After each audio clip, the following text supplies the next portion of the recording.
holatda o'zingizlar ko'rdinglar. Shu to'xtab turgan transport vositalariga jarima kelgan to'xtab turgani uchun. Nima? Bekatlar to'xtab turish mumkin emasmi? To'xtash mumkin emasmi deyshadi. Qaranglar. To'xtab turish mumkin emas, lekin to'xtash mumkin.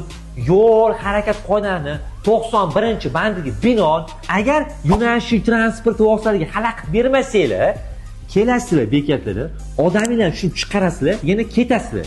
O'shanda ham to'xtash taqiqlangan belgisi yo'q va sariq chizig'i, ya'ni to'xtash taqiqlangan chiziq ham bo'lishi kerak emas. Mana unda mumkinlangan xalaqit bermasanglar, yo men xalaqit berar ekanman, yo tashab ketmoqchiman transportimni deydigan bo'lsanglar, unda 15 mil masofa oldin, 15 mil masofa keyin to'xtashinglar va to'xtab turishinglar mumkin bo'ladi. Shuning uchun ehtiyot bo'linglar.